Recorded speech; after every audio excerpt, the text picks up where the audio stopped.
મારી પત્નીને મારા ગુપ્ત કામની ખબર પડી ગઈ. ડર હતો કે તે મને બધે બદનામ કરશે, તેથી મેં તેને મારી નાખવાની યોજના બનાવી. તેથી એક દિવસ હું તેને મારી મા સાથે જંગલમાં લઈ ગયો અને ત્યાં તેને સળગાવી દીધી. તે મરી ગઈ. પછી મેં બધાને કહ્યું કે તે તેના પ્રેમી સાથે ભાગી ગઈ છે. પછી પત્નીના મૃત્યુના થોડા સમય પછી મારી બહેનના પણ છૂટાછેડા થઈ ગયા અને મારો વ્યવસાય સંપૂર્ણપણે બરબાદ થઈ ગયો. મારી આર્થિક સ્થિતિ પણ બગડી ગઈ. પરંતુ એક દિવસ હું રસ્તા પર ભીખ માંગતો ઊભો હતો. ત્યારે એક કાર મારી નજીક આવી. મેં ભીખ માંગવા માટે મારો હાથ લંબાવ્યો તો કારમાં બેઠેલી સ્ત્રીએ મારું હૃદય ડૂબાડી નાખ્યું. કારણ કે તે મારું નામ સાર્થક છે. હું એક જમીનદાર પરિવારનો હતો. અમારા પરિવારમાં પૈસા અને સંપત્તિ તો સામાન્ય હતી. અમારા પરિવારમાં સદીઓથી એક પરંપરા પ્રચલિત હતી કે જ્યારે મારી બહેનના લગ્ન થયા ત્યારે વિધિ મુજબ મારે તેની નણંદ સાથે લગ્ન કરવા પડ્યા. તે છોકરીનું નામ અનિકા હતું. અનિકા ખૂબ જ સુંદર હતી. દરરોજ સવારે રસોઈ બનાવતી, નોકરોને ઘરકામ કરાવતી અને મારી માના પગની માલિશ કરતી. મને આશ્ચર્ય થયું કે આવી છોકરી મારા અસ્તિત્વમાં છે. તેણીએ મારી પાસેથી કંઈ માંગ્યું નહીં. તે ફક્ત ઈચ્છતી હતી કે હું તેને સત્ય કહું અને તેની હાજરીનો અનુભવ કરું. પરંતુ જેમ જેમ દિવસો પસાર થતા ગયા મારામાં એક વિચિત્ર બેચેની વધવા લાગી. કદાચ તે બધી બાબતો ભાર બની રહી હતી. મેં ઘરે ઓછો સમય, મિત્રો સાથે વધુ સમય વિતાવ્યો અને કંઈક નવું કરવાનું વિચારવાનું શરૂ કર્યું. કંઈક એવું જે ઝડપથી સંપત્તિ લાવે. પછી એક દિવસ મારો એક મિત્ર નળેશે મને ઓફર કરી. તેને કહ્યું કે જો તારામાં હિંમત હોય તો મારી સાથે આવ. તે એક સરસ નોકરી છે. તું ઘણા પૈસા કમાઈ શકશે અને મહેનત કંઈ પણ નથી. આ સાંભળીને હું હસ્યો અને તેને પૂછ્યું કેવી નોકરી. તેને ફક્ત કહ્યું કે ધન સરળતાથી આવશે. ઘણા બધા પ્રશ્નો ન પૂછ, ફક્ત હા કે. હું પણ ઓછા સમય અને મહેનતથી વધુ પૈસા કમાવાનો આ જ રસ્તો ઈચ્છતો હતો. મારા મિત્ર પાસેથી આ સાંભળીને મેં હા પાડી. તે દિવસ મારા પરિવર્તનની શરૂઆત હતી. ઘરે મોડું આવવું, ક્યારેય ફોનનો જવાબ ન આપવો, ઘણી વાર પોતાના સાથે જૂઠું બોલવું એક આદત બની ગઈ. પણ અનિકાએ બધું શાંતિથી સહન કર્યું. તેને મને ક્યારેય કંઈ કહ્યું નહીં. પણ એક રાત્રે તે અસ્પષ્ટપણે બોલી, તમે ક્યાં જાઓ છો? તમે ઘરે આટલી ઓછી વાર કેમ હોવ છો? અને આટલા બધા પૈસા કેમ આવે છે? તેના શબ્દોથી હું પરેશાન થયો, પણ હું અડગ રહ્યો. મેં મારા ખંભા ઊંચા કરીને કહ્યું, હું મિત્રો સાથે હોઉં છું, બીજે ક્યાં? તું મારા પર શંકા કરે છે? અને હું ગમે તેમ પૈસા કમાઉં છું તો તું કેરી ખા, ગોટલા ગણવાની જરૂર નથી. પછી તેને ધીમેથી કહ્યું, હું તમારા પર શંકા નથી કરી રહી, બસ તમારી ચિંતા છે. મારી નજર ફેરવીને મેં કહ્યું, તારે મારી ચિંતા કરવાની જરૂર નથી. હું જે કંઈ કરું છું તે તારા માટે છે. પછી તે ચૂપ થઈ ગઈ. પણ તેની આંખોમાં અવિશ્વાસનો ભાવ દેખાઈ આવ્યો. હું પણ દિવસે ને દિવસે બદલાતો ગયો. મારા પોતાના ઘરમાં રહેવું હવે ભારે જેવું લાગતું અને અનિકાની સાદગી એક મૂર્ખ લાગતી. મારી માએ પણ મારો ફેરફારો જોયો, પણ તે ચૂપ રહી. તેણે ફક્ત એટલું જ કહ્યું કે તારી પત્નીને તેની મર્યાદામાં રાખ. જો તે વધુ પડતું બોલવા લાગે તો પરિવારનું સન્માન બરબાદ થઈ જાય છે. તેથી મેં પાલન કરવાનું ચાલુ રાખ્યું. અનિકા માટે મારો નરમ ખૂણો કઠોરતામાં ફેરવાઈ ગયો. પણ અનિકાએ હાર માની નહોતી.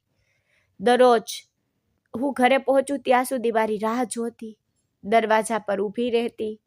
જ્યારે હું પાછો ફરતો ત્યારે પૂછતી, શું ખોરાક કાઢું? પણ હું ઘરે ખાતો નહીં. પછી એક દિવસ જ્યારે હું વેરહાઉસમાંથી પાછો ફર્યો ત્યારે મને આશ્ચર્ય થયું કે તે તેના રૂમમાંથી ગાયબ છે. મેં મારી માને પૂછ્યું તો તેને કહ્યું કે તે અહીં ક્યાંક આસપાસ હશે અથવા કદાચ તે પાડોશમાં હોઈ શકે છે. બીજે ક્યાં જશે? પણ તું ચિંતા કેમ કરે છે? પણ મારું હૃદય બેચેન હતું. પણ લાગ્યું કંઈક ખોટું છે. સત્ય હતું કે અનિકા હવે ચૂપચાપ મારો પીછો કરવા લાગી હતી. તેણીને મારું જૂઠું સમજાઈ ગયું હતું. તે મારા દરેક શબ્દ પર નજર રાખતી, મારી દરેક ગતિવિધિ પર નજર રાખતી. મેં તેના બોધને નબળાઈ સમજી લીધી, પણ તે બોધ તેનું હથિયાર હતું. તે દિવસે વહેલી સવારે જ્યારે હું વેરહાઉસ તરફ નીકળ્યો, ત્યારે મને ખ્યાલ આવ્યો કે કોઈ મારો પીછો કરી રહ્યું છે. આ વિચાર મારા મનમાં પણ નહોતો આવ્યો. મેં ઝડપથી મારી મોટરસાયકલ કાઢી અને ખેતરોમાંથી વેરહાઉસ તરફ ઝડપથી ધૂળિયા રસ્તા પર ગયો. રસ્તો ઉજળ હતો. ગામ હમણાં જ જાગવાનું શરૂ થયું હતું અને હંમેશની જેમ હું એક નવા દિવસ, એક નવી આશા વિશે વિચારી રહ્યો હતો. તે મારી પાછળ આવી રહી હતી. તેના પગલાં માટીમાં ડૂબી રહ્યા હતા, પણ તેના મનમાં એક તોફાન ચાલી રહ્યું હતું. અનિકાએ ગઈ રાત્રે મારા ખિસ્સામાંથી ચાવીની એક નાની નકલ બનાવી હતી અને તે પોતે સધ્ય શોધવામાં મક્કમ હતી. તેને મારા ઘણા જૂઠા સહન કર્યા હતા. તેણે દિવસો સુધી ઊંઘ વિના વિતાવ્યા અને તેના એકલા હૃદયને દિલાસો આપ્યો. પણ હવે તેની અંદર કંઈક તૂટી ગયું હતું. વેરહાઉસમાં પહોંચીને મેં તાળું ખોલ્યું, અંદર પ્રવેશ કર્યો અને દરવાજો બંધ કરી દીધો. તે થોડી વાર માટે ઝારીઓમાં સતાઈ ગઈ. પછી ધીમે ધીમે તે આગળ વધી અને દિવાલના છિદ્રમાંથી અંદર જોયું. આ દ્રશ્ય કોઈએ કલ્પના પણ ન કરી હોય તેવું હતું. બે નાના છોકરાઓ ત્યાં સાંકળોથી બંધાયેલા હતા. 3 છોકરીઓ એક ખૂણામાં શાંતિથી બેઠી હતી. તેમની આંખોમાં ડર સ્પષ્ટ દેખાતો હતો. એક રૂમ બાળકોની સ્કૂલ બેગ, કપડાં, બનાવટી દસ્તાવેજોવાળા કાર્ટૂનોથી ભરેલો હતો. તેનો શ્વાસ ઝડપી થયો. તેનું હૃદય તેના ગળામાં કૂદી પડ્યું, પણ તે ચીસો પાડી શકી નહીં. તે ફક્ત તેના ઘૂંટણ પર બેઠી, જમીન પર હાથ રાખીને પોતાને સ્થિર કરી. તે એક ક્ષણ માટે ત્યાં જ રહી. પછી તે પાછળ ફરી અને ગામ તરફ પાછી દોડી. રસ્તામાં તે ઘણીવાર અટકી ગઈ. તેણે પાછળ પર જોયું, જાણે કોઈ તેનો પીછો કરી રહ્યું હોય તેવો ડર હતો. પછી ઘરે પાછા ફરતી વખતે તે ઝડપથી તેના રૂમમાં ગઈ, દરવાજો બંધ કરી દીધો અને ફ્લોર પર બેઠી. જ્યારે હું થોડી વાર પછી પહોંચ્યો ત્યારે તેણે હંમેશની જેમ મારું સ્વાગત કર્યું, પણ તેની આંખોમાં કંઈક અલગ હતું. મેં પૂછ્યું, શું થયું? તને સારું તો છે ને? પણ તે ચૂપ રહી. પછી સાંજે પહેલી વાર તે મારી સામે બેઠી, મારી આંખોમાં જોયું અને કહ્યું કે મારે તમને કંઈક કહેવું છે. સાર્થક. હું આશ્ચર્યચકિત થઈ ગયો અને તેના અવાજમાં એક વિચિત્ર વિરામ હતો. જાણે તેની અંદરનું તોફાન શાંત થાય તે પહેલાં જ વિનાશ બચાવવાની તૈયારીમાં હોય. મેં પૂછ્યું, શું થયું? તું મને આમ કેમ જોઈ રહી છે? તેને કહ્યું, હું આજે તું જે વેરહાઉસમાં ગયો હતો ત્યાં હું તારી પાછળ ગઈ. મારું હૃદય ધબકતું અટકી ગયું. મેં તરત જ પૂછ્યું, તારો મતલબ શું છે? તું ત્યાં શું કરી રહી હતી? તું મારી પાછળ કેમ આવી? તારી હિંમત કેવી રીતે થઈ? પછી તેને ધીમેથી કહ્યું, હું જોવા ગઈ હતી. તું મારાથી શું છુપાવી રહ્યો હતો? અને મેં ત્યાં જે જોયું તે એકદમ અવિશ્વસનીય હતું. મેં બાળકો સાથે તું જે કંઈ કરી રહ્યો છે તે બધું જોયું. હું ક્ષણભર માટે સતમત થઈ ગઈ. પછી કડકાઈથી તેણીએ પૂછ્યું, શું તને ખબર છે કે તું શું વાત કરી રહી છે અનિકા?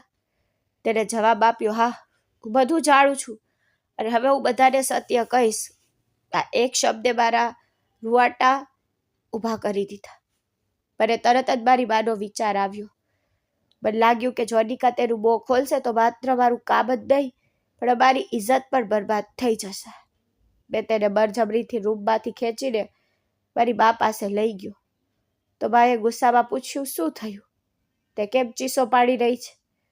મેં ઝડપથી કહ્યું, અનિકા મારી પાછળ આવી હતી અને તે બધું જાણી ગઈ છે. તેણીએ વેરહાઉસમાં તે બધું જોયું છે. મારા શબ્દો સાંભળીને મારો ચહેરો કડક થઈ ગયો. શું? મેં કહ્યું, તે ગુપ્ત રીતે મારી પાછળ આવી હતી. હવે તે બધાને સત્ય કહેવાની ધમકી આપી રહી છે. માએ એક ક્ષણ માટે વિચાર્યું, પછી કહ્યું કે જો તે મું ખોલે તો આપણું નામ બરબાદ થઈ જશે. તારી બહેન પણ ત્યાં પરણીને ગઈ છે. કલ્પના કર કે તે શું સહન કરશે. મેં પૂછ્યું, તો મારે શું કરવું જોઈએ? પછી માએ ધીમેથી કહ્યું, તે ચૂપ કરી દે. હવે તેના માટે જીવવું યોગ્ય નથી. આ સાંભળીને હું ધ્રુજી ગયો. વાતે આપણું સન્માન છે તે મારી પત્ની છે. બાએ કહ્યું, બાર ફક્ત તે લોકો દ્વારા જ સાચવવામાં આવે છે જેઓ જીવતા નથી. આ સાંભળીને હું દિવાલ તરફ જોતો રહ્યો, જાણે કોઈ જવાબ શોધવાનો પ્રયાસ કરી રહ્યો હોય. પણ બાના ચહેરા પર કોમળતાનો કોઈ પતો નહોતો. તેણીએ કહ્યું, કાલે સવારે તેનું કામ પૂરું કર, નહીતર તું પોતાને બરબાદ કરીશ. તે રાત્રે ઊંઘી શક્યો નહીં. દરેક અવાજ, દરેક પડછાયો મારા હૃદયને ફાડી નાખતો હતો. મને ખબર હતી કે કાલે કંઈક બદલવાનું છે. મેં મારી જાતને સમજાવવાનો પ્રયાસ કર્યો કે જે થવાનું હતું તે ફક્ત એક મજબૂરી છે. સત્યથી બચવા માટે મૌન એ આપણું છેલ્લું આશ્રય સ્થાન છે અને તે મૌન મૃત્યુ પહેલાંનું મૌન બનવાનું હતું. બીજા દિવસે સવારે હું જાણે ખંજરની ધાર પર જાગી ગયો. મા નાસ્તાના ટેબલ પર શાંતિથી બેઠી હતી. તેની આંખોમાં શાંતિ હતી, જાણે તેણે નક્કી કરી લીધું હોય કે હવે પાછા ફરવાનું નથી. મેં ચાનો કપ લીધો, પણ મારા હાથ ધ્રુજતા હતા. મેં ફક્ત એક જ વાત કહી કે તું આજે રાત્રે તેને ગાડીમાં લઈ જા, બાકીનું હું જાતે કરીશ. અને મેં ધીમેથી માથું હલાવ્યું.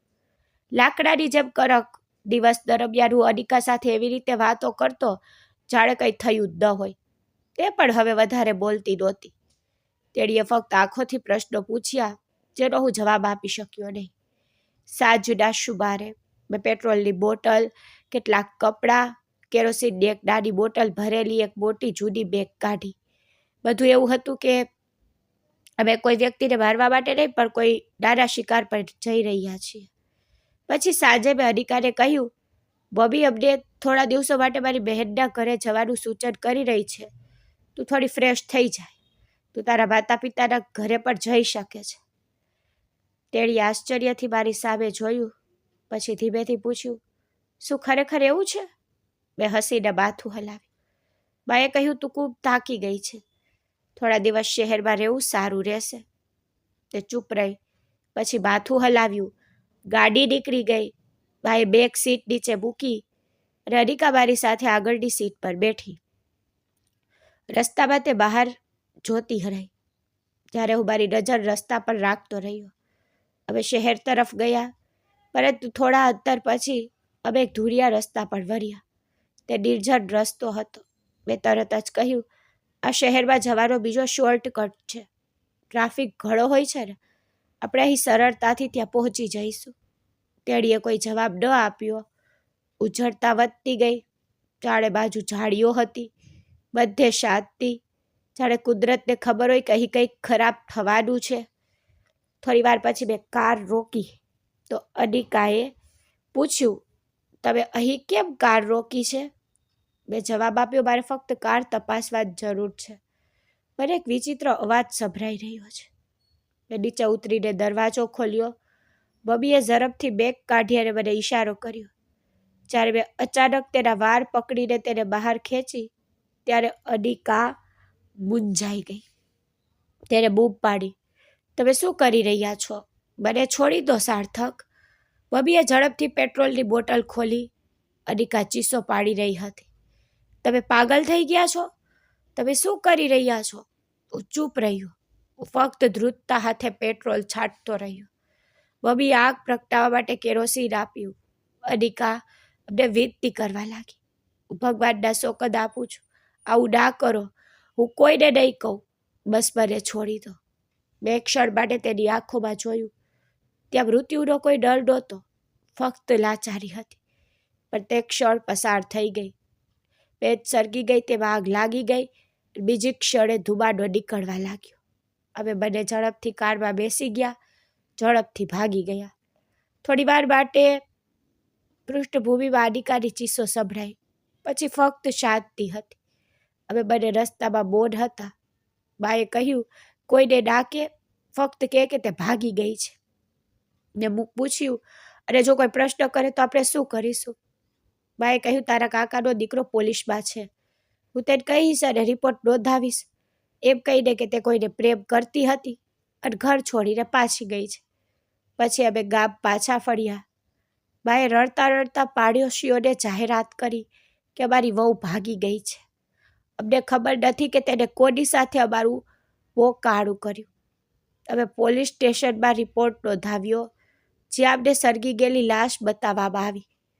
હવે તેના પર વિશ્વાસ કર્યો, માન્યું કે તે અનિકા છે, તેની સાથે અકસ્માત થયો હશે. પછી અમે તેના અંતિમ સંસ્કાર કર્યા. અમે લોકોને બોલાવીને બતાવ્યું કે અમે કેટલા દુઃખી છીએ. બાએ સફેદ કપડાં પહેર્યા હતા. મેં 3 દિવસ સુધી બધા સાથે વાત કરવાનું બંધ કરી દીધું. ગામ લોકોએ સહાનુભૂતિ દર્શાવી અને વાર્તા પૂરી થઈ ગઈ. શોકના દિવસો ટૂંકા હતા, પણ આરામ ઘણો લાંબો. ગામની આ બાજુ અમારું ઘર શાંત, અને લોકો ધીમે ધીમે સ્વીકારી લેતા હતા કે અનિકાનો કેસ પૂરો થઈ ગયો છે. પણ દરરોજ સવારે લિવિંગ રૂમ સાફ કરતી, જાણે કંઈ બન્યું ન હોય. હું દરરોજ ખેતરમાં જતો, પરંતુ હવે તે ઉજળ લાગતું હતું. વેરહાઉસનો ધંધો પાછો પાટા પર આવી ગયો. એ જ ટ્રક, એ જ કાગળો, એ જ સોદા. એવું લાગતું હતું કે બધું રાબેતા મુજબ પાછું આવી રહ્યું છે. પરંતુ સત્ય ક્યારેય સંપૂર્ણ દફનાવવામાં આવતું નથી. તે રાત્રે સરકતા અંગારાની જેમ શાંતિથી સળગે છે. મારો સારો અધેકે અચાનક ગામમાં વધુ સમય વિતાવવાનું શરૂ કર્યું. તેનું વર્તન બદલાઈ ગયું. તે દરરોજ કોઈ સાથે બેસીને વાતો કરતો. ક્યારેક તે મંદિરના પૂજારી સાથે કલાકો સુધી વાતો કરતો, ક્યારેક ગામના વડીલો સાથે. એક દિવસ હું શેરીમાં તેની સાથે દલીલમાં પડ્યો. તે ચૂપ રહ્યો, પણ મારી સામે જોતો રહ્યો. મેં હસીને પૂછ્યું, શું વાત છે અદિક? તું આજકાલ ખૂબ ફ્રી છે? તેને કહ્યું, ફક્ત કેટલાક બિંદુઓ જોડવાનો પ્રયાસ કરી રહ્યો છું. ને પછી શાંતિથી ચાલ્યો ગયો. આ મારા પર ખૂબ ભારે હતું. સાંજે મેં મારી બાને કહ્યું કે અદિક ખૂબ ચિંતા કરી રહ્યો છે. મારી વાત સાંભળીને મારી બાએ ખભા ઊંચા કર્યા. ચિંતા કરીશ નહીં, તેની પાસે કોઈ સબૂત નથી. બધાએ અનિકાનો મૃતદેહ જોયો છે ને, અને રિપોર્ટ પણ દાખલ કરવામાં આવ્યો છે. હવે કંઈ સાબિત થઈ શકશે નહીં. મેં પણ મારી જાતને સાંત્વના આપી, પણ મારી આંતરિક ચિંતા વધવા લાગી. આ દરમિયાન મારી બહેન ખુશ્બુના સાસરિયાઓ તરફથી સમાચાર આવવા લાગ્યા કે તેના સસરા શંકાશીલ બની રહ્યા છે. તેમને શંકા થવા લાગી કે કંઈક છુપાવવામાં આવી રહ્યું છે. અને મારો સાળો અદિક, જે મારો બનેવી પણ હતો, તે પરસ્પર નફરતનું કારણ બની ગયો છે. ખુશ્બુના પતિએ છૂટાછેડાની ધમકી આપી, અને પછી એક દિવસ એક પણ શબ્દ બોલ્યા વિના તેને ઘરમાંથી કાઢી મૂકી.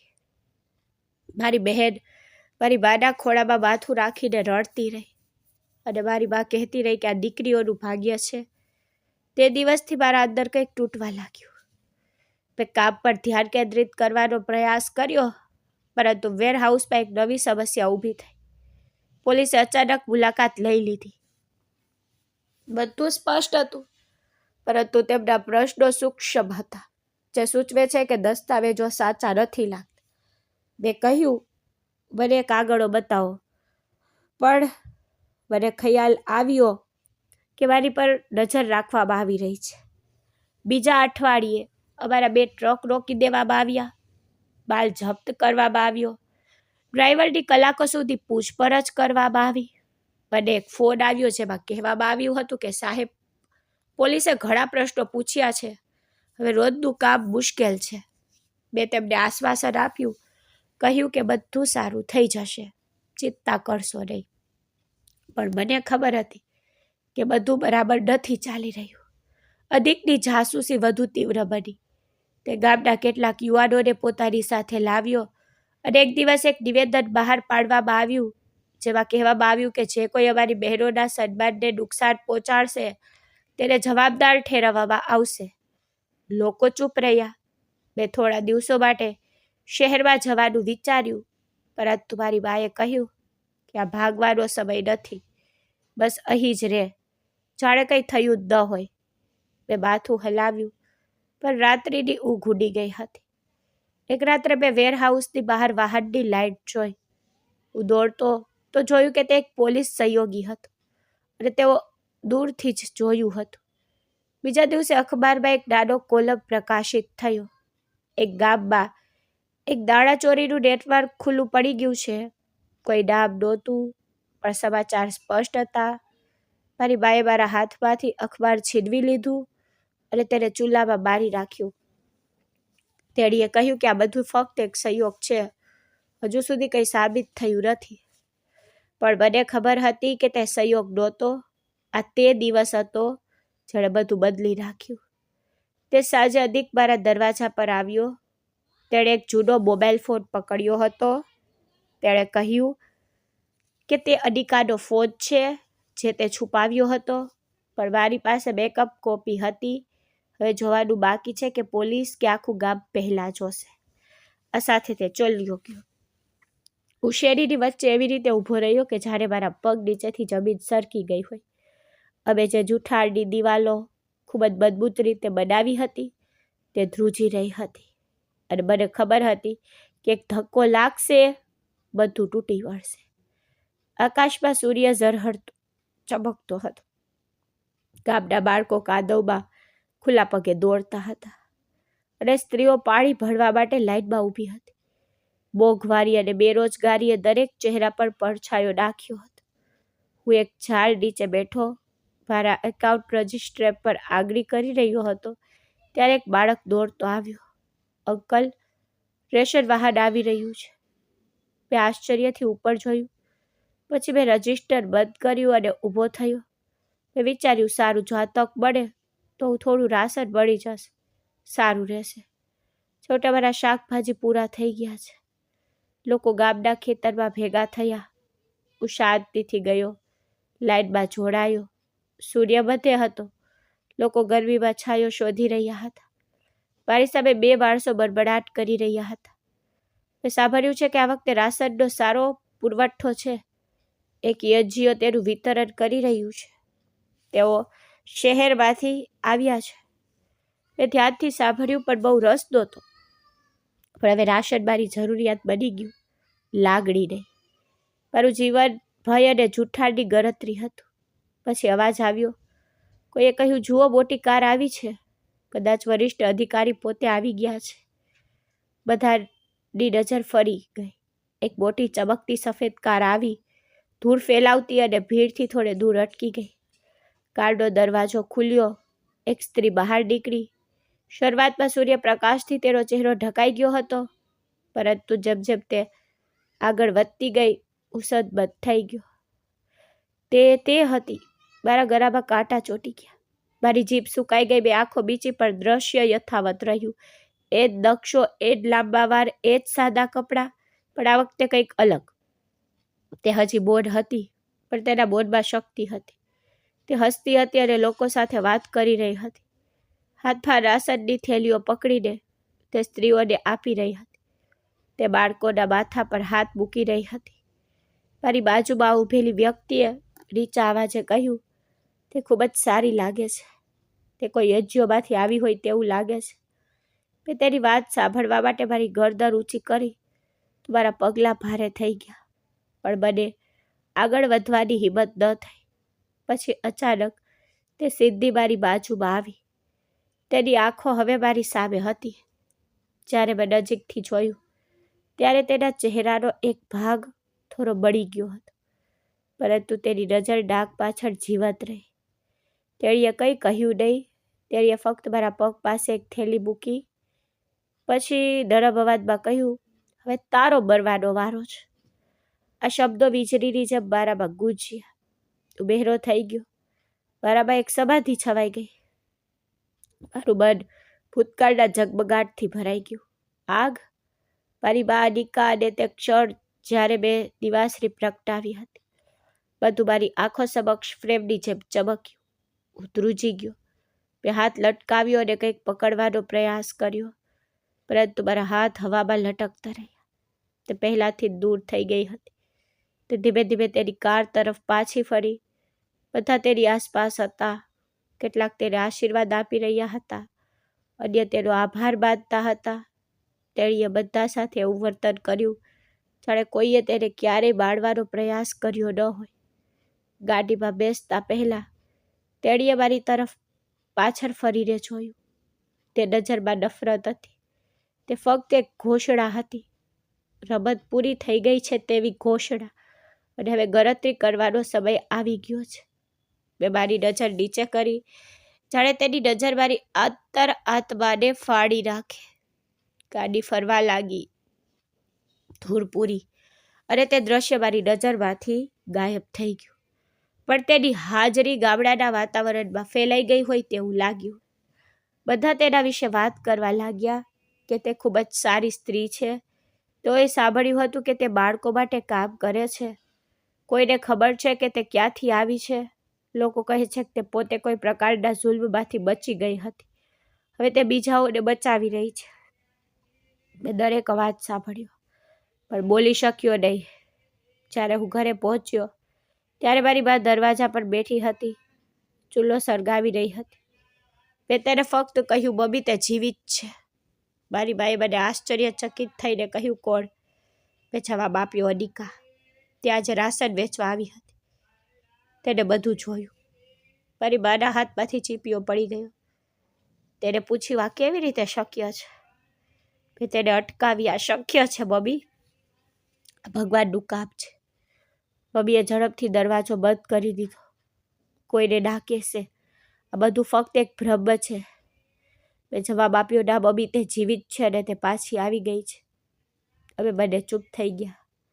રૂમમાં એકમાત્ર અવાજ સરકતા લાકડાનો અવાજ અને રાશન બેગની સુગંધ હતી, જે હવે મારા પગ પાસે હતી.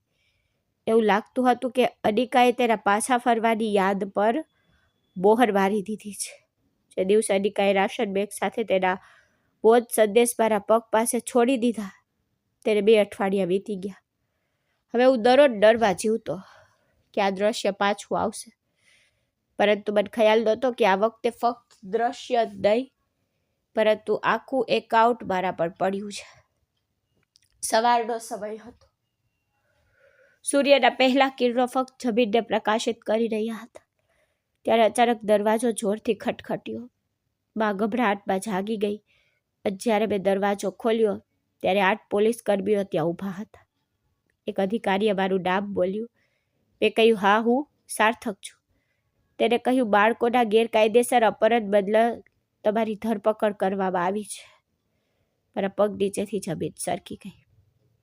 મેં કંઈક કહેવાનો પ્રયાસ કર્યો, એવું ઢોંગ કરીને કે તે ગેરસમજ છે, પણ ત્યાં સુધીમાં એક પોલીસ કર્મીએ મને હથકડી લગાવી દીધી હતી. અધિકારીએ પૂછ્યું, વેરહાઉસ ક્યાં છે? મેં દૂર જોયું અને કહ્યું, કયું વેરહાઉસ?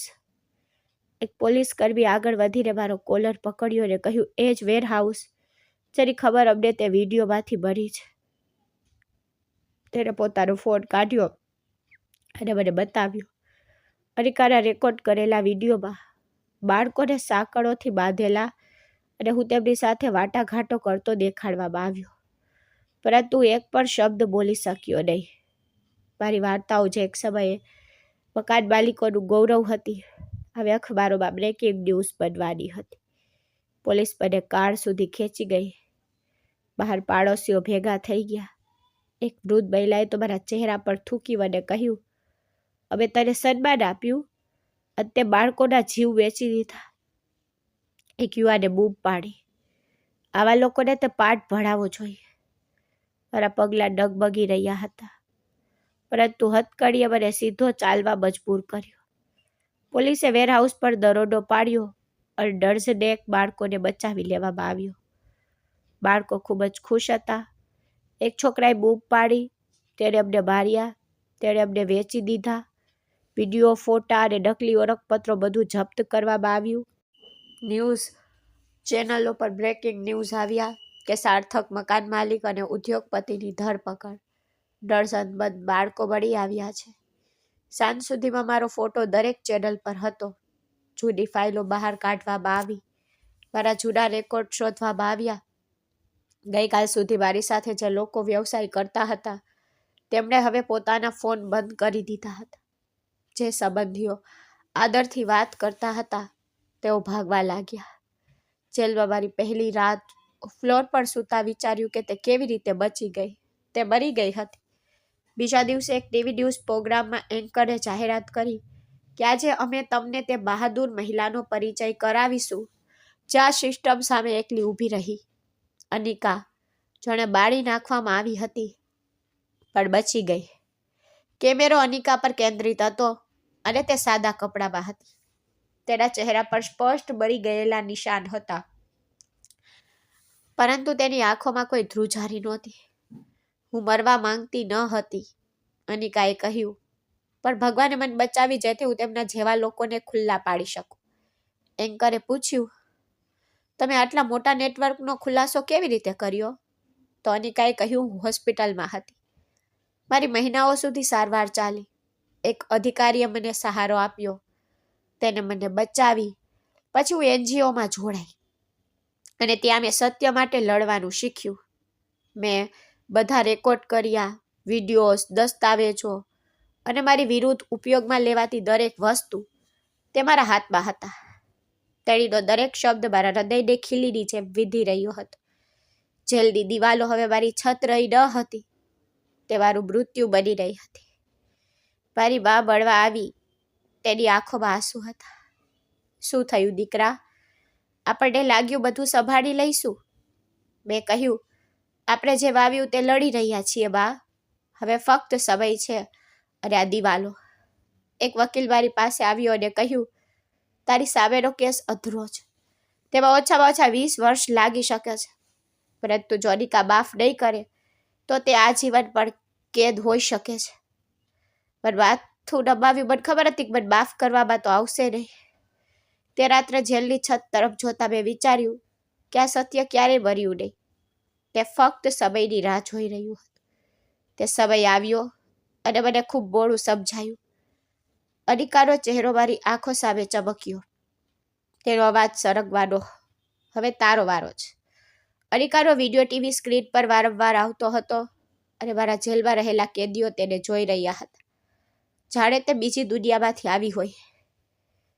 એક માણસ બોલ્યો, ભાઈ, તારી પત્ની તો હિરોઈન બની ગઈ. મેં માથું દબાવ્યું કારણ કે મારી પાસે કોઈ જવાબ નહોતો. મને એક જૂનું અખબાર મળ્યું જેમાં અનિકાને સમર્પિત એક સંપૂર્ણ વાર્તા હતી. તેમાં તેના બચવાની આખી વાર્તા હતી. પરંતુ મારા માટે તે અક્ષમય લાગ્યું. તેના નિવેદનમાં તેણે વર્ણવ્યું કે તે કેવી રીતે રસ્તાની બાજુમાં સરકતી હાલતમાં પડી ગઈ હતી. એક વરિષ્ઠ સરકારી અધિકારી જે તે દિવસે કામકાજ માટે નજીકના વિસ્તારમાંથી પસાર થઈ રહ્યા હતા. તેમણે દૂરથી ધુમાડાના વાદળ જોયા. તેમણે તરત જ તેમની કાર રોકી. જ્યારે તે પહોંચ્યા ત્યારે તેમણે અનિકાને બેભાન હાલતમાં જોઈ. ત્યાં કેટલાક લોકોએ તેણીને મૃત જાહેર કરી, પરંતુ તે અધિકારીએ તરત જ એમ્બ્યુલન્સ બોલાવી. અનિકાએ કહ્યું કે જ્યારે મને હોસ્પિટલ લઈ જવામાં આવી ત્યારે હું બેભાન હતી. 3 દિવસ પછી ભાનમાં આવી અને મારા શરીર પર પાટો બાંધવામાં આવ્યો હતો. દુખાવો અસહ્ય હતો, પરંતુ મારા હૃદયમાં એક વિચિત્ર પ્રકાશ હતો, જાણે હું મરી અને ફરીથી જીવિત થઈ ગઈ છું. તે ઘણા મહિનાઓ સુધી હોસ્પિટલના ICUમાં રહી. દરરોજ રાત તેણી અસહ્ય પીડા સહન કરી. તેની ત્વચા છાલ થઈ ગઈ. તેણીનું કલમીકરણ થયું. સારવાર માટે મનોવૈજ્ઞાનિક ઉપચાર પણ આપવામાં આવ્યો. ડોક્ટરો ઘણીવાર હાર માની લેતા, પણ અનિકા જીદ્દી રહી. એક નર્સે કહ્યું કે તે ચૂપચાપ પોતાના માટે પ્રાર્થના કરતી અને જ્યારે પણ અમે તેના ઘા સાફ કરતા ત્યારે તે દાસથી પીસતી અને પીડા સહન કરતી, પણ તે ચીસો પાડતી નહીં. હોસ્પિટલના સ્ટાફે તેને આગથી બચી ગયેલી વ્યક્તિ તરીકે ઉપનામ આપ્યું. આ દરમિયાન તેને બચાવનારા સરકારી અધિકારી વારંવાર હોસ્પિટલની મુલાકાત લેતા. તે તેને સહારો આપતા અને પછી તેને NGO સાથે જોડી. અનિકાએ કહ્યું કે અધિકારીએ તેને માત્ર નવું જીવન આપ્યું જ નહીં, પણ તેને પોતાને ફરીથી શોધવાની તક પણ આપી. NGOનું નામ સૂરજ ફાઉન્ડેશન હતું અને તે નિર્ધાર બાળકોને રાખતા. તેણીને ત્યાં દર્દી તરીકે નહીં, પરંતુ તારણહાર તરીકે દાખલ કરવામાં આવી. સારવાર પછી જ્યારે તે ફરીથી ચાલી શકી ત્યારે તેણીએ બાળકોની સંભાળ રાખવાની જવાબદારી લીધી. NGO સાથે સંકળાયેલા એક વકીલે કહ્યું કે અનિકાએ ક્યારેય પોતાને દલિત તરીકે દર્શાવી નથી. તેણીએ કહ્યું, મને નાયિકા ન બનાવો, મને કામ આપો. તે શાળામાં જતી, ગામડે ગામડે ફરતી, સેમિનારમાં ભાગ લેતી અને બાળકોના અધિકારો પર પ્રવચન આપતી. તેણીએ સરકારને માનવ તસ્કરી સામે કડક પગલાં લેવા વિનંતી કરી. હું જેલમાં આ સમાચાર વાંચતો અને સાંભળતો રહ્યો. એક દિવસ એક નવો કેદી આવ્યો, જેની ટ્રાન્સફર બીજી જેલમાંથી થઈ. તેણે કહ્યું કે તેણે તે સ્ત્રીને એકવાર પ્રવચન આપતા સાંભળી છે. કહે છે કે આપણા બધાની ફરજ છે કે આપણે જે અત્યાચાર સહન કર્યા છે તે બીજા ઉપર ન પડે, તેની ખાતરી કરીએ. તે હસવા લાગ્યો. તું તેનો પતિ હતો ને? વિચિત્ર વાત છે યાર. અનિકા કેવા પ્રકારની સ્ત્રી હતી? અનિકાએ મીડિયાને કહ્યું કે મેં એક માનવી સાથે લગ્ન કર્યા, પરંતુ જ્યારે તે પ્રાણી બન્યો ત્યારે મેં નક્કી કર્યું કે મારું જીવન હવે સંબંધો વિશે નહીં, પરંતુ હેતુ વિશે રહેશે. એક એન્કરે પૂછ્યું, શું તમે ફરીથી લગ્ન કરશો? અનિકાએ જવાબ આપ્યો, ના. મેં પ્રેમ શબ્દોમાં, સપનામાં અને આખરે રાખમાં પણ જોયો છે. પ્રેમ ફક્ત વચનો કે કાદવોથી નહીં, પરંતુ પોતાના પણાની ભાવનાથી આવે છે. હવે હું એક એવા મિશન માટે પ્રતિબદ્ધ છું જ્યાં બાળકને બચાવવાનો અર્થ દુનિયાને બચાવવાનો છે. તે તેની વાર્તાનો ઉપયોગ સિસ્ટમમાં તે ઉદાહરણ તરીકે કરતી. તે બરી ગઈ પણ મરી નહીં. તે તૂટી ગઈ પણ ક્ષીણ થઈ નહીં. તેણીએ કહ્યું કે જો હું ઈચ્છતી હોત તો બદલો લઈ શકત, પણ મેં ન્યાય પસંદ કર્યો. ન્યાયનો માર્ગ લાંબો હોય છે, પરંતુ તેના પરિણામો મોડે સુધી યાદ રહે છે. તેણીના પાછા ફર્યા પછી ગામમાં ઘણા લોકો તેના મિશનમાં જોડાયા. એક શિક્ષક જે એક સમય મારો આદર કરતો હતો તે હવે તેની સાથે કામ કરી રહ્યો હતો. એક માણસે કહ્યું કે સ્ત્રીઓ ભગવાનની નિશાની છે. આપણે તેમનો અવાજ બનવું જોઈએ, જેથી ફરીથી જુલ્મ ન થાય. અનિકાએ એક વખત એક ઇન્ટરવ્યૂમાં કહ્યું હતું કે હું મારી સરકતી ત્વચા છુપાવતી નથી. તે મારી શક્તિ છે, મારી ઓળખ છે. તેણીએ હસીને કહ્યું કે હવે હું એક પ્રકાશ છું જે પોતે બળે છે પણ બીજાના અંધકારને દૂર કરવા માટે બહાર આવી છે. અને હું ફક્ત જેલના સળિયામાં બેઠો હતો. મેં સાંભળ્યું અને વિચાર્યું કે આ જ સ્ત્રી એક સમયે મારી સાથે એક જ છત નીચે શાંતિથી બેઠી હતી. મેં આ મૌનને નબળાઈ સમજી લીધી, અને તે મૌન આજે મારી વિરુદ્ધ સૌથી મોટો અવાજ બની ગયો. કોર્ટ બિલ્ડિંગની બહાર મીડિયાની ભેટ હતી. અંદર શાંતિ હતી, પરંતુ દરેક ચહેરો કોર્ટરૂમ નજર 3 તરફ વળેલો હતો. મારું ભાગ્ય નક્કી થવાનું હતું. હું મારા વકીલ સાથે કોર્ટરૂમમાં પ્રવેશ્યો. સફેદ પોશાક પહેરેલા અને હાથકડી પહેરેલો મારો ચહેરો પહેલેથી દોષિત તરીકે છાપવામાં આવી ગયો હતો. વકીલે દ્રુતતાવાદમાં જાહેર કર્યું કે તેમણે અપીલ દાખલ કરી છે, પરંતુ ન્યાયાધીશ કડક છે. કદાચ આજે ચુકાદો આવશે. કોર્ટ રૂમમાં મારી સામે એવા બધા લોકો બેઠા હતા જેઓ એક સમય મારા માટે આદર રાખતા. હવે તેમની પાસે નફરત અને નિરાશા હતી. વકીલે પુરાવા રજૂ કરવાનું શરૂ કર્યું. એક પછી એક વિડીયોઝ, દસ્તાવેજો અને ફોટોગ્રાફ્સ સ્ક્રીન પર ચાલવા લાગ્યા. કોર્ટરૂમમાં બધાએ મારા વેરહાઉસમાં બાળકોને સાંકળે બાંધેલા, નકલી ઓળખપત્રોની ફોટોકોપી અને વ્યક્તિગત રીતે વેપાર કરતો હોવાના વિડીયોઝ જોયા. મારા વકીલે દલીલ કરી કે વિડીયોઝ સંપાદિત કરવામાં આવ્યા છે, જે સૂચવે છે કે સાક્ષી પર દબાણ કરવામાં આવ્યું હશે. ન્યાયાધીશે ધ્યાનથી સાંભળ્યું, પરંતુ પરિસ્થિતિ યથાવત રહી. એક નોકરને રજૂ કરવામાં આવ્યો, જેણે જુબાની આપી કે તેણે બાળકોને ત્યાં કામ કરતા જોયા છે. મારા વાંધો ઉઠાવ્યા પછી મને ધમકી આપવામાં આવી અને નોકરીમાંથી કાઢી મૂકવામાં આવ્યો. એક બાળક જે ફક્ત 11 વર્ષનો હતો તેને જુબાની આપવા માટે લાવવામાં આવ્યો. તેણે કોર્ટમાં કહ્યું કે અમને બિસ્કિટની લાલચ આપવામાં આવી, પછી અમને કેદ કરવામાં આવ્યા. અમને દરરોજ કામ કરાવવામાં આવતું, અને જો કોઈ ચીસો પાડે તો તેમને મારવામાં આવતો. તેનો અવાજ ધ્રુજતો હતો, પણ તેના શબ્દો સત્યથી ભરેલા હતા. આગળ એક એનજીઓની એક છોકરી આવી અને ખઠેડામાં ઊભી રહી. તેને કહ્યું, મને લાગતું હતું કે હું ક્યારેય બહાર નહીં આવું. તેઓ અમને માણસ માનતા નથી. કોર્ટ પર મૌન છવાઈ ગયું. પછી અનિકાએ જુબાની આપવાનો સમય આવ્યો. તે કોર્ટ રૂમમાં ધીમે ધીમે પ્રવેશી. તેના હાથમાં એક ફાઇલ હતી, અને તેના ચહેરા પર તે શાંત, આત્મવિશ્વાસપૂર્ણ અભિવ્યક્તિ હતી જે હું ઓળખી ગયો. કોર્ટરૂમમાં દરેક વ્યક્તિ શ્વાસ રોકી રહ્યો હોય તેવું લાગતું હતું. તે સળગી ગઈ. પણ આત્મવિશ્વાસ પૂર્ણ ચહેરા સાથે જુબાની આપવા માટે ઊભી થઈ. મારું નામ અનિકા છે, તેણીએ શરૂઆત કરી, અને હું તે માણસની પત્ની હતી જે આજે ટ્રાયલ પર છે. હું તેના પરિવારનું સન્માન હતી, પરંતુ એક દિવસ હું તેના સૌથી મોટા રહસ્યની સાક્ષી બની. તેનો અવાજ જોરથી નહોતો, પરંતુ દરેક શબ્દ સ્પષ્ટ હતો. મને મારવામાં આવ્યો, સળગાવી દેવામાં આવી. હું મરી ગઈ હોત, પણ ભગવાને મને બચાવી. હું બચી ગઈ જેથી હું બીજા બાળકોને બચાવી શકું.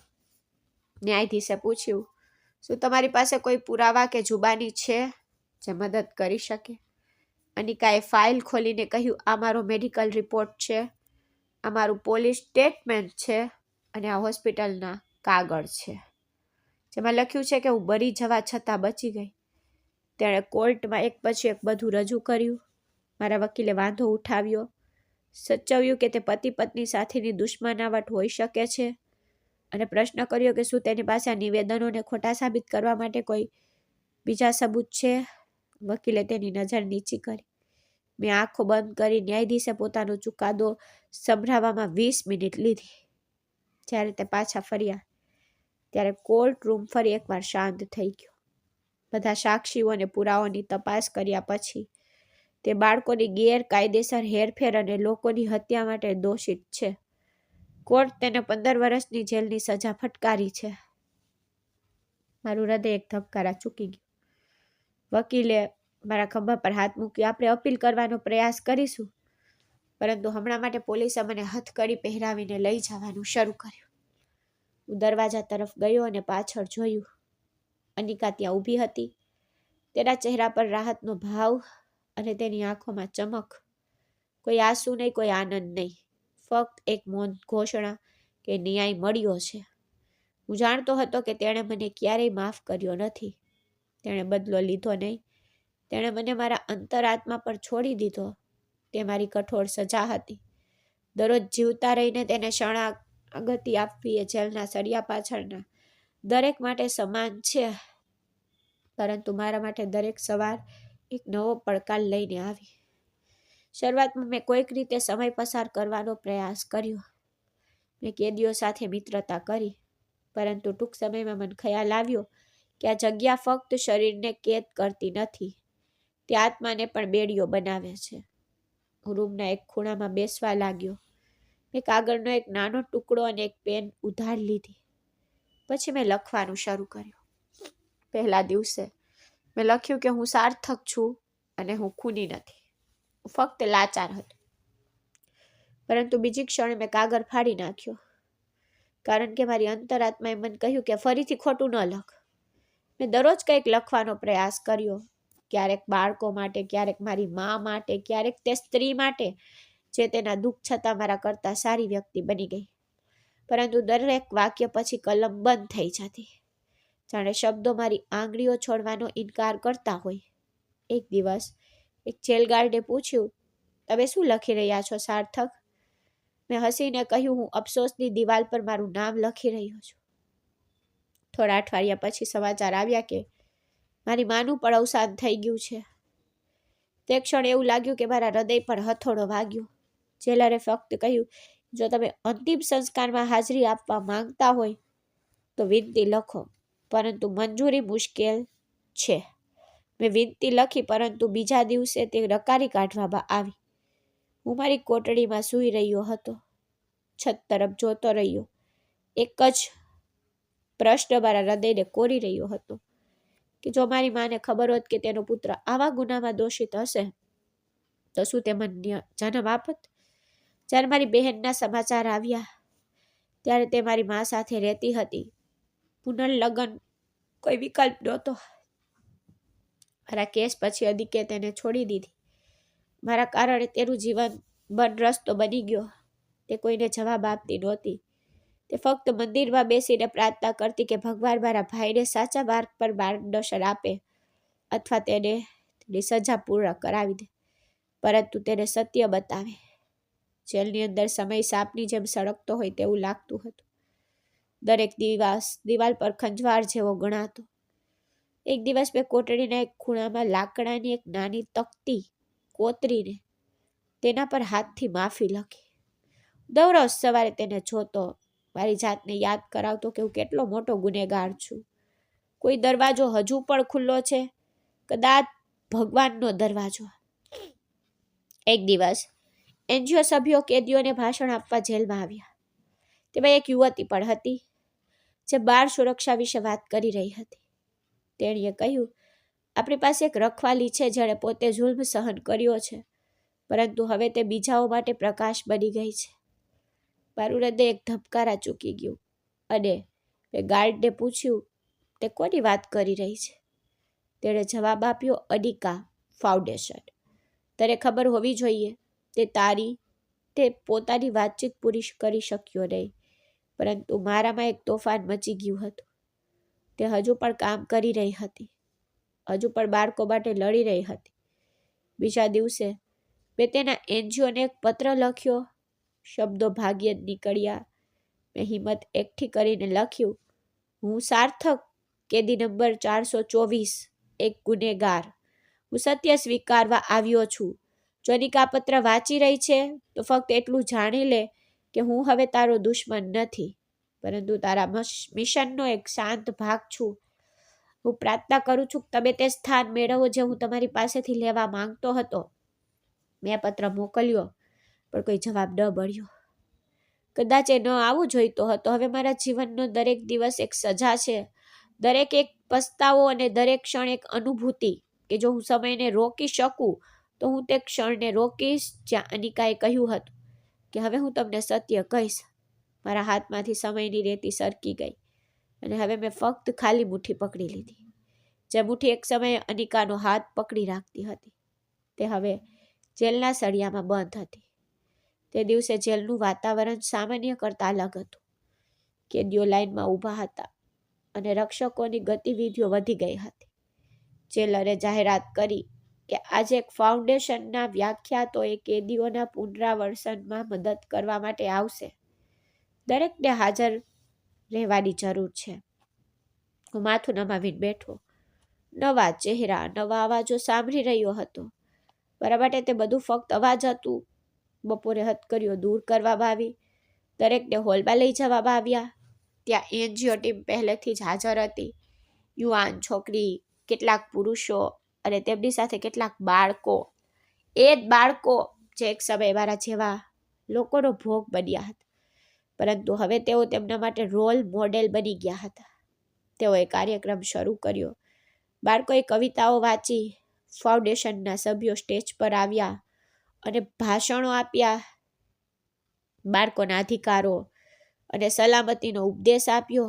એકે કહ્યું, અમે એક એવી સ્ત્રીના મિશન પર કામ કરીએ છીએ જેણે બીજાઓ માટે બધું જીતવા માટે પોતાનું બધું ગુમાવ્યું. ત્યાં જ અહીં ન આવી શકી, પણ તેણે ખાસ પત્ર કોઈ એવા વ્યક્તિને મોકલ્યો છે જે કદાચ અહીં હશે. હું ચોંકી ગયો. મારું હૃદય એક ધબકારા ચૂકી ગયું. તેણે પત્ર કાઢ્યો અને ધીમેથી વાંચવાનું શરૂ કર્યું. સાર્થક, હું જાણું છું કે તું જીવિત છે. કદાચ એ શ્વાસ પણ હવે તને ભાર જેવો લાગે છે. હું આ પત્ર તને સજા કરવા માટે નથી લખી રહી, પણ તને કહેવા માટે કે હું સજાથી આગળ વધી ગઈ છું. તારા કારણે હું બળી ગઈ, પણ તારા કારણે હું જાગી પણ ગઈ. મારા શરીર પર ડાઘ છે, પણ મારી આત્મા હવે મુક્ત છે. મેં તને માફ નથી કર્યો, કારણ કે ક્ષમા ભગવાનના હાથમાં છે, પણ મેં તને પાછળ છોડી દીધો. મારી આંખો નીચી કરી. મેં ધીમેથી મારો હાથ લંબાવ્યો અને પત્ર માંગ્યો. જેલરે ઈશારો કર્યો અને તે મારા હાથમાં આવી ગયો. હું કાગળની સુગંધમાં તેની હાજરી અનુભવી શકતો હતો. જાણે તે મારી સામે ઊભી હોય. હું હવે તે જે બાળકોને કેદ કર્યા હતા તેમની સાથે છું, પણ મેં તેમને મુક્ત કર્યા. હું ઈચ્છું છું કે તું હવે તારી જાતને ઓળખ. પતિ તરીકે નહીં, ગુનેગાર તરીકે નહીં, પણ એક માનવી તરીકે. જો તું બદલવા માંગતો હોય તો તારો માર્ગ ભલાઈ, સત્ય અને સાચા માર્ગનો હશે. મારી આંખો ભીની થઈ ગઈ, પણ આંસુ રોકી રાખ્યા. કદાચ શરમથી આંસુ વહેતા નહોતા. પછી તેઓએ અનિકાના ફોટા બતાવ્યા, જે શાળામાં બાળકોને ભણાવતી હતી. તે કોર્ટમાં સાક્ષી તરીકે ઊભી, ક્યાંક માટીના ઘરમાં, એક વૃદ્ધ મહિલા સાથે બેઠી, હસતી. બબીતા નામની એક યુવતી સ્ટેજ પર આવી. અને કહ્યું, હું આ બાળકોમાંની એક છું જેને અનિકા દીદીએ બચાવી. મારા માતા પિતા મૃત્યુ પામ્યા છે અને હું એક નેટવર્ક દ્વારા પકડાઈ જવાની હતી, પરંતુ તે દિવસે અનિકા દીદી ત્યાં પહોંચી ગઈ. તેણીએ કહ્યું, હું તને તારું બાળપણ પાછું આપીશ અને આજે હું અહીં અભ્યાસ કરી રહી છું અને બીજાઓને બચાવી રહી છું. તે દિવસ પછી જેલમાં મારું વર્તન બદલવા લાગ્યું.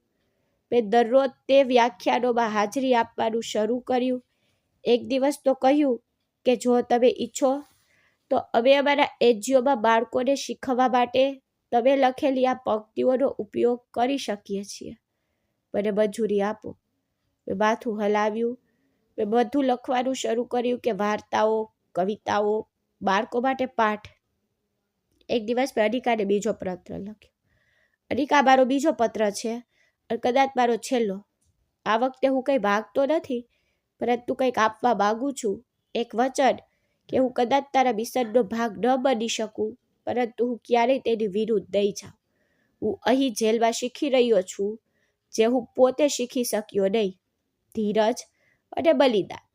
જો મારી વાર્તા એક બાળકને પણ બચાવી શકે છે તો ધ્યાનમાં લો કે મેં મારા અન્યાયનો બદલો ચૂકવી દીધો છે. પત્રનો જવાબ ક્યારેય પાછો તો આવ્યો નહીં, પરંતુ હું તેની રાહ જોતો ન હતો. મને ખબર હતી કે તે પોતે દિવાલ પર નહીં પણ બાળકના હૃદયમાં જીવશે અને તે મારી ઓળખ હતી. હું કેદ હતો, પરંતુ એક વાર્તા બની ગયો હતો. એક વાર્તા જેને હવે અનિકા ફાઉન્ડેશન ખાતે બર્નિંગ લાઇટ કહેવામાં આવે છે. એક સ્ત્રીના બળેલા અસ્તિત્વમાંથી નીકળેલો પ્રકાશ અને અંધકારને પ્રકાશિત કરે છે. આ વાર્તાનો સૌથી મોટો પાઠ એ છે કે કોઈ પણ વ્યક્તિ હંમેશા માટે તેની ભૂલોથી વ્યાખ્યાયિત થતું નથી. જીવન ચોક્કસપણે દરેકને બદલવાની તક આપે. ફરક માત્ર એટલો કે કોણ ખરેખર તે તકને સ્વીકારે અને કોણ તેનાથી ભાગી જાય. પોતાની ભૂલ સ્વીકારવી અને તેના ભાર સાથે પ્રામાણિકપણે જીવવું એ સૌથી મુશ્કેલ કાર્ય છે, પરંતુ તે દરમિયાન મનુષ્યો પોતાની ફરીથી બનાવે છે. પણ સમાજ હંમેશા સરળતાથી માફ કરતો નથી. લોકો વાતો કરે છે, શંકા કરે છે, પાછળ જુએ છે, પરંતુ ધીમે ધીમે કાર્યો શબ્દો કરતાં વધુ બોલે છે અને વિશ્વાસ ધીમે ધીમે પાછો આવે છે. સમય જતાં સંબંધો બદલાય છે, તૂટે પણ છે, પછી અલગ પણ થઈ જાય છે. અને ઘણીવાર તો વાસ્તવિકતા જીવનમાં દરેક સંબંધ પુનઃસ્થાપિત થઈ શકતો નથી. પરંતુ તેનો અર્થ એ નથી કે જીવન અટકી જાય, કારણ કે કેટલાક લોકો આપણા જીવનમાં આવે છે જેથી આપણને શીખવી શકે કે આપણે કોણ હતા અને આપણે શું બનવું જોઈએ. સાર્થકની વાર્તા કહે છે કે જ્યારે કોઈ વ્યક્તિ બીજાને મદદ કરવાનું શરૂ કરે ત્યારે તે ખરેખર પોતાને ફરીથી બનાવવાનું શરૂ કરે છે. એક ભૂલ ચોક્કસપણે વ્યક્તિને નીચે લાવી શકે છે, પરંતુ આગળ વધવાનો નિર્ણય તેને ફરીથી બનાવી શકે છે. તેથી સત્ય એ છે કે વ્યક્તિની ઓળખ તેમની ભૂલો દ્વારા વ્યાખ્યાયિત થતી નથી, પરંતુ ભૂલ પછી તેઓ જે દરેક નાના પગલાં દ્વારા લે છે. પરિવર્તન હંમેશા ત્યારે શરૂ થાય છે જ્યારે કોઈ વ્યક્તિ પોતાની જાતથી ભાગવાનું બંધ કરે છે. તો મિત્રો, મને આશા છે કે તમને અમારી વાર્તા ગમી હશે. જો તમને વાર્તા ગમી હોય તો વિડીયોને લાઈક કરો. જો તમે ચેનલમાં નવા છો તો ચેનલને પણ સબસ્ક્રાઈબ કરો અને હા, નોટિફિકેશન બેલને જરૂરથી દબાવો જેથી કરીને તમને આગલી અપડેટ પહેલાં મળી રહે. ધન્યવાદ.